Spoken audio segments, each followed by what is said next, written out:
So Alisa Rich, again, she's with Wolf Eagle Environmental. She's led over 85 air quality studies in the Barnett Shale, as y'all know, which is in North Texas, and the Bakken Shale, Montana and North Dakota. Alisa tests air, water, and soil quality in shale plays across the country. And Alisa completed the first analysis of air quality in Dish, Texas, a town featured in the Academy Award-winning documentary Gasland. And so without further ado, let's give a warm welcome to Alisa Rich.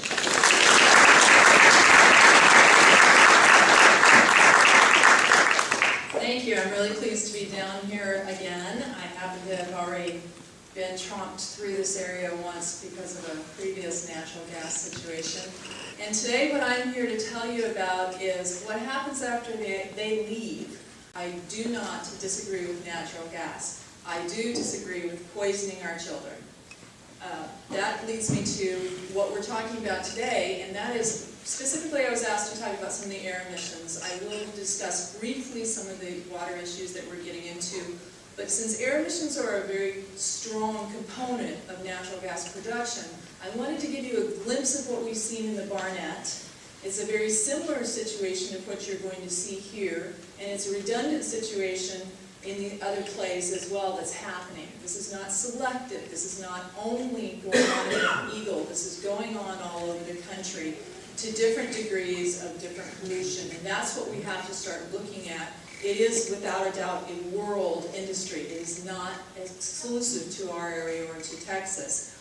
Do I have my cattleman here? I want you to know I'm 5th generation cattlewoman. Despite the blonde hair, I know how to get out and ride a horse, okay? And I'm more comfortable in cowboy boots than I am heels most of the time. So this is the Barnett Shale. What you're looking at here is actually from 2010. There are red dots, there are blue dots, and there are green dots. And that represents the red are gas wells, the blue were permits that had not yet drilled. In this one area of 9 counties, we have over 13,000 wells drilled at this point, or permitted. A few green dots are the oil wells. What we have are different processes that produce emissions. I want you to look at these and I want you to be clear about them because you're going to be seeing them out. And so you're going to recognize them and you're going to say, aha, this is normal, aha, this is not normal. And this is the key. Production is based on quality producers. Some people are quality producers, as Halliburton, some people are not. So my landowners, is up to you to police your own land. That is what you're going to hear from me over and over again. So one of the sources of emissions that we have are what we call intermittent emissions. These are from the initial stage, drilling, hydrofracturing, well completion, and pressure relief events. They're not exactly intermittent, but pressure release events happen a lot. We qualify the different stages because at different points you're going to have different volumes of emissions, and I think that's important. So this is what we call the initial. Now, one comment here. When we talk about an intermittent and a temporary, be aware that when you're talking about one pad site with 32 wells, you're going to have 32 times that thing is going to get drilled in order to put a well in the ground. And then they have to come back and re-stimulate them. So the intermittent rig that's near my house doesn't seem to go away. It seems to be there an awful lot. Go ahead. Then we have continuous point sources. And the continuous point sources are the compressors that are stationary on your property that sound a little bit loud late at night. And the tanks that are there. A real good average is you have 1 well, you generally have 2 tanks. You have 2 wells, you generally have 4 tanks and a compressor. Now, I realize it depends on how much water's coming out of there. I happen to bring this picture because I happen to like this picture a lot. You can see the good quality tanks in that center. The tank to the left, it's a little hard to see, but at the very top there's a net. To the side where it says 2009, that's the top of the tank. The tank blew off in a pressure event, and they are actually violating the Migratory Bird Act. So they had to put a netting over the top of the tank because the tank no longer has a lid, and it's legal like that because they don't violate the Migratory Bird Act because the birds were swimming in there and they're not supposed to swim in there. But it still pollutes the individuals, but that's not a violation. Next. And then we've got the continuous fugitive sources, and these are the ones that they leak. I mean, this is a combustion process. Get in your mind that this is much like your engine in your car. You've got leaky valves, you've got leaky all sorts of flanges, valves, everything like that. It's going to leak. Eventually it's going to leak. If you don't do something to your car, you're going to have the same situation happen. That's what happens here. So a lot of these couplings and these valves and these flanges degrade over time. They have to be replaced. If you've got a good operator, the operator replaces it, keeps the stuff working pretty well. Next. So, the chemicals I'm talking about, because my focus here is chemicals. What chemicals are we going to be exposed to? And we're going to go into actually what chemicals will do to you, which is even funner. So the chemicals are basically three categories. They are the natural gas product. You're talking about methane, ethane, butane, propanes, all the anes. There's sulfur compounds that are associated, which are carbon sulfide, carbonyl sulfide. I've got about 15 different sulfides that come out of my air emissions. There are varying kinds depending on all sorts of things. And then we have the VOCs, which you keep hearing the VOCs. BTEX, with capital B, capital T-E-X, is basically benzene, toluene, ethylbenzene, and xylene. These are not your friends, but you're going to hear a whole lot about them. They are emissions that come from a combustion process. And there are many different kinds of, well, methylbenzene is just, toluene is just a methylbenzene. So we're going to get into a little chemistry class. It means it has a methyl arm like this. You get into some of these other compounds like 1,3,5-trimethylbenzene, it kind of looks like that. You know, 1,2,4 kind of looks like this. All right, they're all a benzene product. They're not necessarily good for you. Again, this is one of those things where you're talking about chemicals, concentration is key. So all the data that we accumulated, we actually put into this wonderful computer, and it jumped up and down and turned it sideways, and it spit out some correlations. The correlations we came up with were actually very interesting. This is the percentage of the chemicals present when methane is present. And what we actually determined was toluene was present 94% of the time that methane was present. And MNP xylenes were present 86% of the time, dichloroethane was 80% of the time, benzene, etc., etc., etc. This tells you that if there's methane, chances are you're going to see something else. That's all it tells you. It tells you that toluene is almost always there. So this is good to know. So we have a parameter of what are the chemicals that we're going to be seeing consistently. And again, this could go on and on. I stopped at 50%. So I brought you an idea, because this is like, okay, this is chasing little invisible butterflies is what I do for a living. And it's real difficult for people to say, but I can't see it. So what I brought today is a little bit about the city of Dish and what happened in the city of Dish. This is our little case study. The city of Dish has a compressor station. It's not just one, but there are 5, side by side by side by side. They do this so that I can't figure out where it's coming from.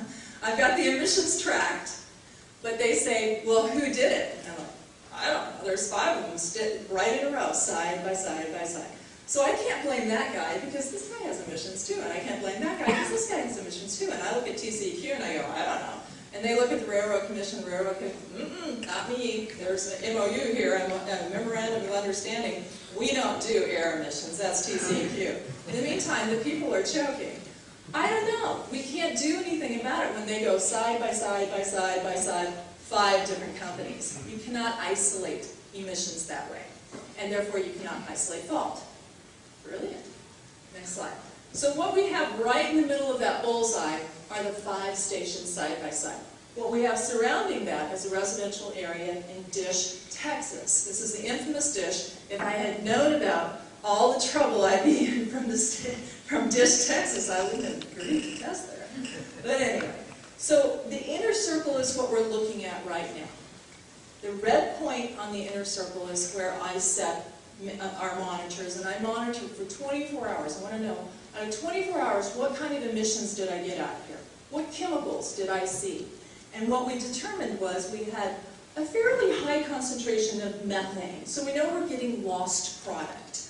But it does come down to dollars and cents. Is it cost positive to actually go after the product, or is it not cost product?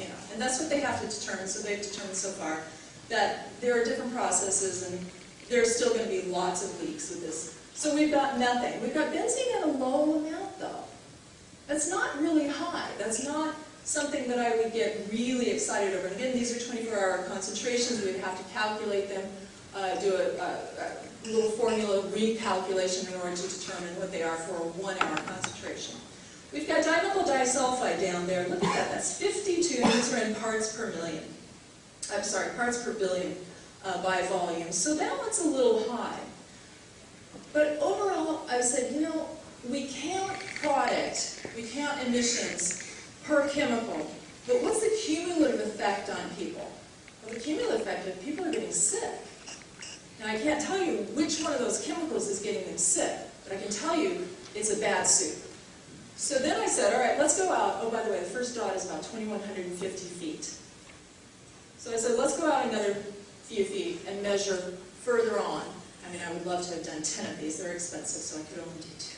But then we measured another 1,000 feet out in the next slide. The other 1,000 feet out, we came up with methane had reduced to 2.1. There's a process where the atmosphere basically moves. Nothing is static in the atmosphere. It's here 1 minute, on it again. Benzene went up to 12.30 parts per billion. But that's, again, a 24-hour concentration. It turns out to be somewhere around 30 parts per billion when you calculate it to a 1-hour comparison of the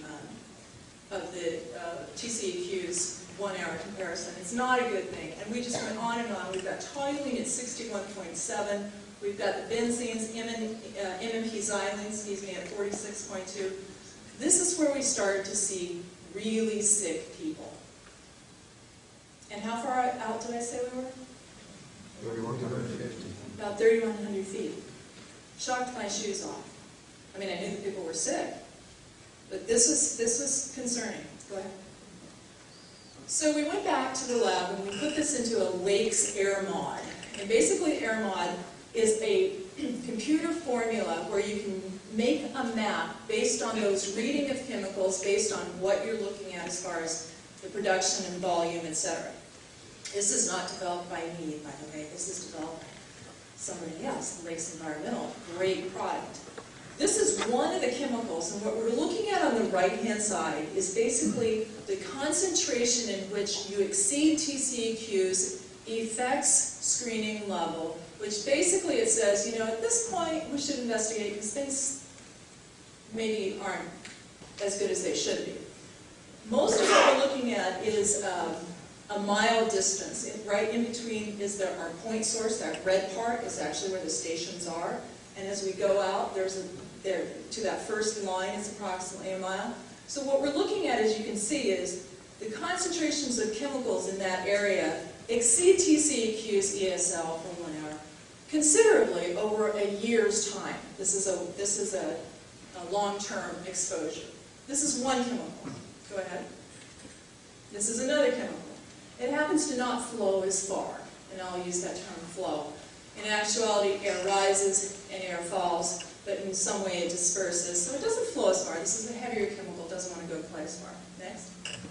This is one of our carbon sulfides. As you can see, it flows really far, because it was completely off my map, and we are at 640 micrograms per meter cubed, which is the same as ppb.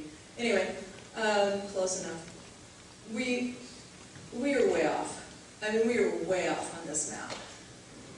Go ahead. So, what are the effects? What are we seeing as the effects? Again, those chemicals are per chemical. When you put them all together, it's like you got a whole bunch of stuff really poisoning you.